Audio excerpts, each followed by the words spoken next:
सरकार हे 2-3 महिनेच चालणार आहे. त्यानंतर आमचं सरकार आल्यानंतर हेच सगळे घोटाळे, मग रस्त्याचा घोटाळा असो, स्ट्रीट फर्निचरचा घोटाळा असो, अनेक घोटाळे जे केलेत 2 वर्षात ते आम्ही लोकांसमोर आणणारच आणि न्याय आम्ही दिल्याशिवाय राहणार नाही. जे कोणी याच्यात फसले असतील, मग ते राजकीय लोक असतील, मंत्री असतील, अधिकारी असतील, आम्ही काही न बघता जे दोषी असतील त्यांना शिक्षा देऊ, त्यांना जेलमध्ये टाकू.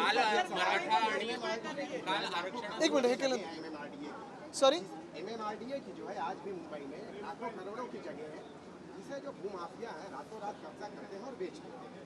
इसमें स्थानिक जो पुलिस स्टेशन से लेकर जो MMRDA जो स्थानिक ऑफिसर होता है वो तक इन्वॉल्व है। मुंबई की कई जगहों पे ऐसी वारदातें होती है और इसका शिकार ये सरकार ही सबसे बड़ी भूमाफिया है।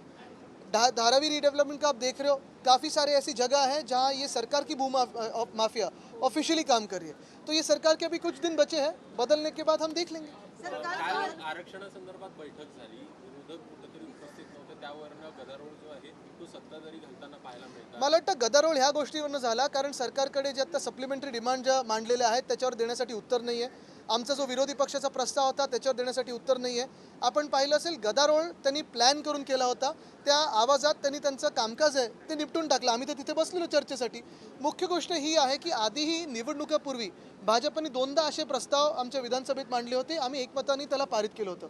विरोध कोणालाच नाही. आम्ही तर उद्धव साहेबांनी छत्रपती संभाजीनगरमध्ये देखील सांगितलं की सर्वमान्य जो तोडगा असेल, जो निर्णय असेल तो तुम्ही मांडा, आम्ही त्याला बहुमताने काय एकमताने पारित करायला इथे बसलेलो आहोत.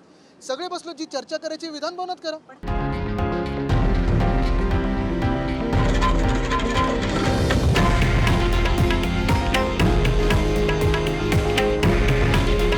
हे आहे देशातील नंबर 1 न्यूज नेटवर्क आणि आपण पाहत आहात TV9 मराठी. काळजी तुमची, हित महाराष्ट्राचं.